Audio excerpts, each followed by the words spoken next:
Modern learning channel में आपका स्वागत है। मैं हूं बबन लाहने।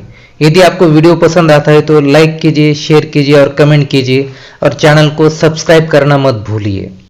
दोस्तों, हमने पहले वीडियो में पर्यावरण की सुरक्षा के अंतर्गत हमने पर्यावरण के अर्थ के बारे में जानकारी प्राप्त की। पर्यावरण का अर्थ होता है परि जमा आवरण, अर्थात परि अर्थात चारों ओर का और आवरण का अर्थ है घेरा। तो चारों ओर का जो घेरा होता है हमारे यहाँ पर, जिसे वातावरण कहते हैं, वही पर्यावरण कहलाता है। इस पर्यावरण को सुरक्षित रखने के लिए हम बहुत प्रयास कर रहे हैं, लेकिन फिर भी इसे प्रदूषित करने वाले बहुत सारे कारण हैं। इन कारणों की जानकारी हमने पहले वीडियो के अंतर्गत प्राप्त की है कि प्रदूषण कैसे बढ़ रहा है। वायु प्रदूषण है, जल प्रदूषण है, भूमि प्रदूषण है और ध्वनि प्रदूषण। तो ये चार प्रदूषणों की वजह से ही वातावरण जो है प्रदूषित होता जा रहा है। आज के वीडियो में देखने वाले हैं इस प्रदूषण को रोकने के उपाय। तो आइए हम सबसे पहले देखते हैं वायु प्रदूषण रोकने के उपाय। दोस्तों, हमने देखा कि गाड़ियों के अत्यधिक प्रयोग के कारण चारों तरफ धुआं ही धुआं हमें नजर आ रहा है। तो सबसे महत्वपूर्ण यह बात है कि बहुत ही अति आवश्यक होने के बाद ही हमें गाड़ियों का प्रयोग करना होगा, नहीं तो सबसे बढ़िया है पैदल चलो या फिर साइकिल का प्रयोग करो, जिससे आपकी सेहत भी अच्छी बनी रहेगी और पर्यावरण भी संतुलित बना रहेगा। तो सबसे अच्छा है पैदल चलो या फिर साइकिल का, जहां तक हो सके साइकिल का प्रयोग करो। नहीं तो होता क्या है, लोग अपने घर से ऑफिस गाड़ियों में जाते हैं और ऑफिस से आने के बाद वो हेल्थ क्लब में जाते हैं और वहां पर जाकर अपनी सेहत बनाने के लिए, अपना मोटापा कम करने के लिए वहां पर साइकिल चलाने लगते हैं या फिर घर में आकर ट्रेडमिल पर रनिंग करते हैं। तो इस तरह से ट्रेडमिल पर दौड़ने से अच्छा है कि आप पैदल चले जाओ, जहां तक हो सके समय बचाओ और पैदल चलो अधिक से अधिक और साइकिल का प्रयोग किया करो। इससे हमारा जो है सम्मान कम नहीं होगा, बल्कि हमारा सम्मान बढ़ने ही वाला है, क्योंकि एक तो हम पर्यावरण की रक्षा करने वाले हैं और दूसरी बात है अपनी सेहत भी बनाने वाले हैं। आजकल लगभग यहाँ पर मैं देखता हूँ एक डॉक्टरों का मंच बना हुआ है कि वो सुबह सुबह सभी साइकिल खेलते खेलते एक जगह पर जमा हो जाते हैं और आपस में बातचीत करते हैं, इधर उधर की बातचीत करते हैं और फिर एक नियत समय पर वो अपने घर चले जाते हैं। तो इस तरह से यदि आप समूह बना लेते हैं, अब कोरोना की जो महामारी फैल गई है उसकी वजह से अब समूह बनाना तो संभव नहीं है, लेकिन जहां तक हो सके हमें पैदल चलना है और साइकिल का प्रयोग करना है। वाहनों का प्रयोग हमें कम ही करना है। आगे हम देखते हैं, फैक्ट्रियों मिलों में ऊंची चिमनियां लगाई जाए। तो जहां आप देखते हैं कि फैक्ट्रियां, बहुत सारी शहरों में बहुत सारी फैक्ट्रियों का निर्माण हुआ है और उनकी चिमनियां जो होती है वो ऊंचाई में बहुत कम होती है। तो इस वजह से उनकी चिमनियों से निकलने वाला धुआं जो है यह पूरे गांव में फैल जाता है। तो सबसे बढ़िया बात है कि वो चिमनियां जो होती है, जो धुआं बाहर फेंकती है, वह चिमनियां सबसे ऊंची होनी चाहिए, ताकि वो धुआं उसी गांव में न फैल जाए कि दूर तक वह आकाश में चला जाए। तो इस तरह से चिमनियों को ऊंचा बनाकर हम अपने गांव को दूषित होने से बचा सकते हैं। आगे, कूड़ा कचरा खुले में न जलाए। और कूड़ा कचरा जो होता है अपना यहाँ पर जितना भी जमा होता है, वो देखते हैं कि एक गली में कूड़ा कचरा जमा हो जाता है तो वहां पर खुले में जलाया जाता है। तो जलाए हुए कचरे में बहुत सारे रासायनिक पदार्थ भी होते हैं जो जलाने की वजह से वातावरण को और अधिक दूषित करते हैं। तो इस तरह से वो कचरा जो है वो खुले में नहीं जलाना चाहिए। आगे है वृक्षारोपण। तो जहां तक हो सके हमें वृक्षारोपण करके वृक्षों की संख्या बढ़ानी होगी, जिसकी वजह से कि पेड़ अधिक बढ़ने के कारण कार्बन डाइऑक्साइड जैसी घातक वायु को वो खींच लेते हैं और ऑक्सीजन जैसे प्राणवायु को हमें प्रदान करते हैं। तो इस तरह से पेड़ों की संख्या, वृक्षों की संख्या अधिक से अधिक होनी चाहिए ताकि पर्यावरण सुरक्षित रह सके। आगे, पौधे का उपहार देना। तो आप देखते होंगे कि बहुत सारे स्कूलों में, विद्यालयों में यह प्रचलन हुआ है अब कि किसी का भी जन्मदिन आता है तो वहां पर स्कूल में, विद्यालय में पौधा प्रदान किया जाता है, भेंट के रूप में दिया जाता है। और यही प्रचलन मैं चाहता हूं कि सभी जगह पर हो। किसी के भी जन्मदिन पर या किसी एक अच्छे कार्य पर, वास्तु शांति हो, गृह प्रवेश हो, तो उस समय हम उस कार्यक्रम में हम पौधा प्रदान करके हम यानी कि वृक्ष को भी संवर्धित कर सकते हैं, एक तो वातावरण को प्रदूषित होने से भी हम रोक सकते हैं।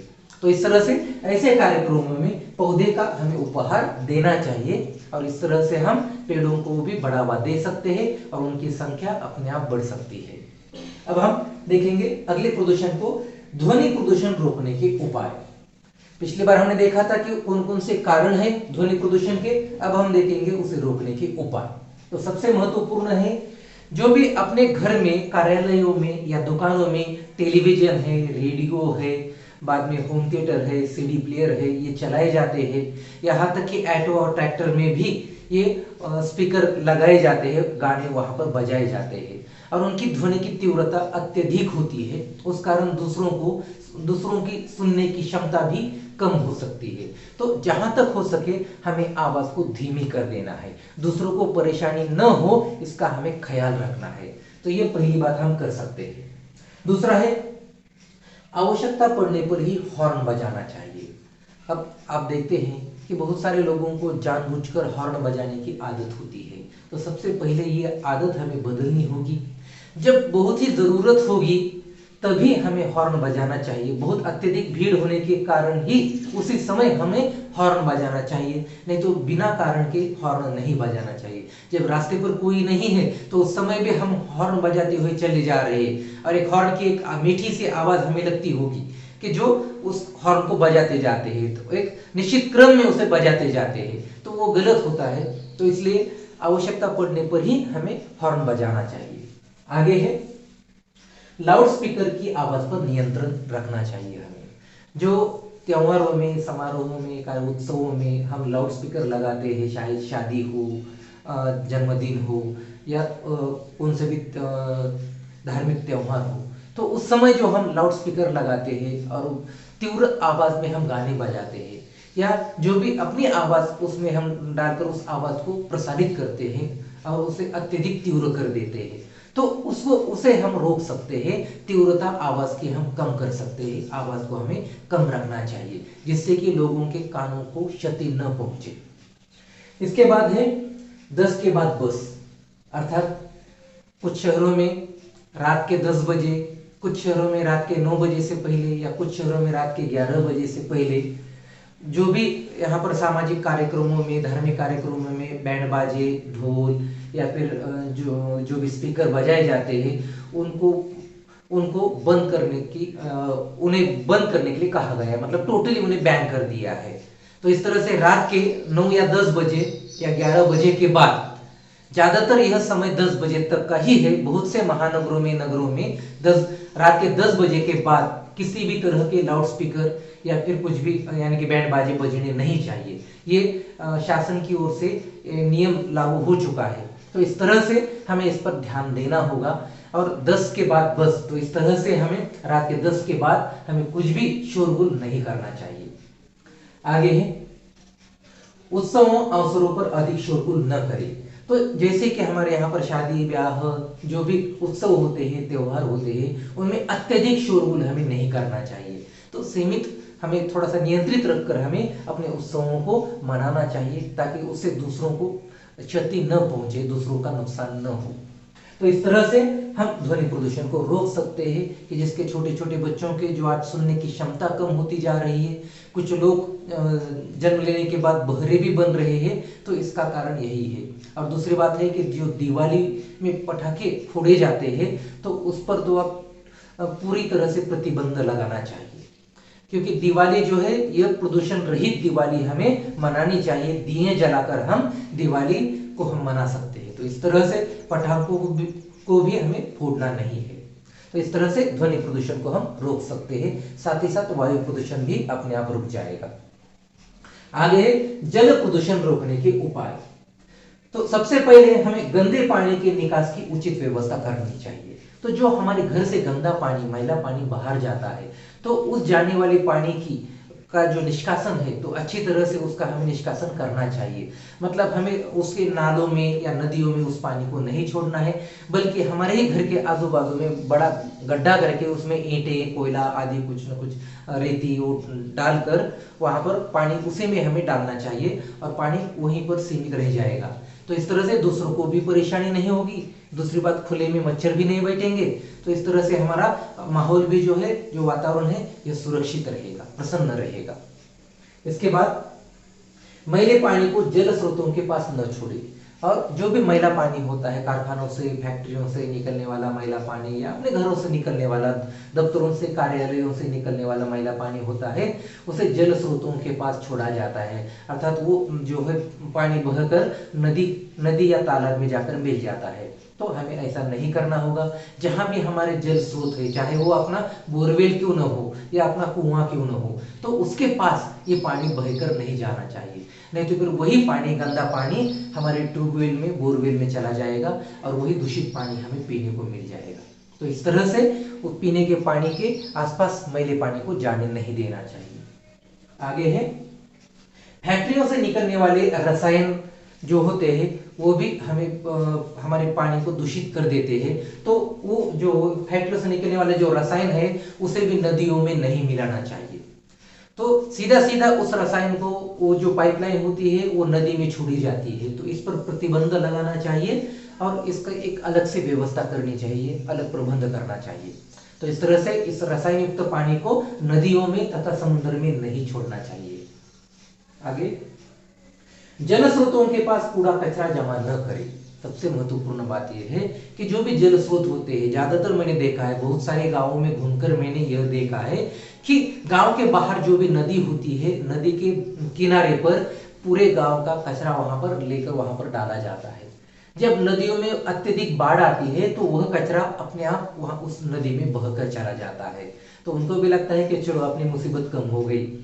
तो ये मुसीबत कम नहीं हो गई, बल्कि और ये मुसीबत अत्यधिक बढ़ने वाली है, क्योंकि यही नदी का पानी कहीं पर हम रोक कर तालाब में हम उस पानी को संग्रहित करने वाले हैं और उसी तालाब से हमें पीने के लिए वही पानी फिर से मिलने वाला है।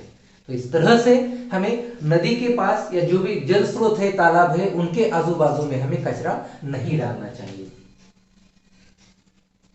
पानी के बर्तन, तो और एक बात है कि जो भी हम पीने का पानी रखते हैं, घरों में रखते हैं, वो पानी के बर्तन जो भी है ये हमें बार बार समय समय पर उसे साफ सुथरे रखना चाहिए।